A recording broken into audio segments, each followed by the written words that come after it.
So next we have the live stream. Our next live stream is Wednesday, April 13 at noon Pacific. We have some interesting stuff going on this live stream. Keith is going to be there again to talk about some latest tax elements. Martine is going to be there, so you're going to get to see what Martine is like. He's the valuation and exit strategy expert, and he'll be there. Remember, this is a live stream. Every panelist is there and they're available live to answer your questions. And we always give you the opportunity that if you don't want to ask your questions in public, every panelist has agreed to a free private consultation to discuss whatever issue you have before you. And you can discuss it with these experts and maybe come up with a plan to resolve it. So another really interesting thing is we have Ty Talbot from Seven Figure Funding. So you're going to be able to see what the folks at Seven Figure Funding, he's a principal there.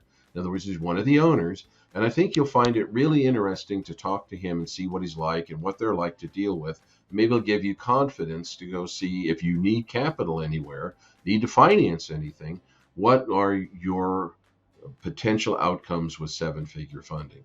It's always nice to have somebody live and you can ask questions of him right there on the live stream. That's why we're doing a live stream once a month, so that you get that opportunity. Then the last one we have on the live stream is going to be Matt Smythe. He's the Director of Operations for Victory Selling.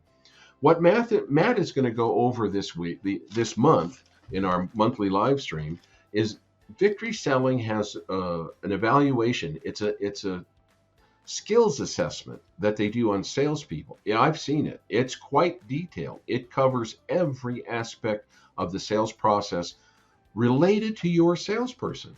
So if you ever wanted to know if your salesperson was any good or had a few deficiencies or wondering why things are not quite the way you'd like them to be, well, this a skills assessment for a salesperson will tell you exactly where there needs to be improvement for the salesperson to be an optimal and top performing salesperson.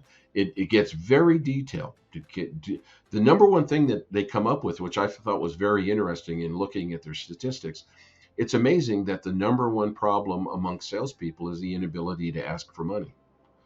And that's probably why they get all the way to the end of the pitch and they don't ask for the sale, and why your sales might not be where they ought to be. But this is a very detailed evaluation that goes over many aspects. Matt will go through it on Wednesday.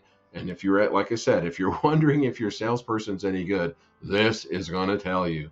So this week in the newsletter, we have Steve Haru, the owner of Victory Selling, talking about the aspects of a company's sales process. And then on Wednesday, Matt is going to talk about the strengths and weaknesses of your actual salesperson if you take a sales DNA test. The sales DNA test has been around for 32 years. It's been given to 34,000 companies and 2.6 million salespeople, and is extremely accurate because of that. It's enough results to be an almost perfect predictor of the outcome of a salesperson. I think you'll find it really interesting. So anyhow, that wraps up my portion for this week's newsletter. I look forward to seeing you on Wednesday at the live stream, and good luck.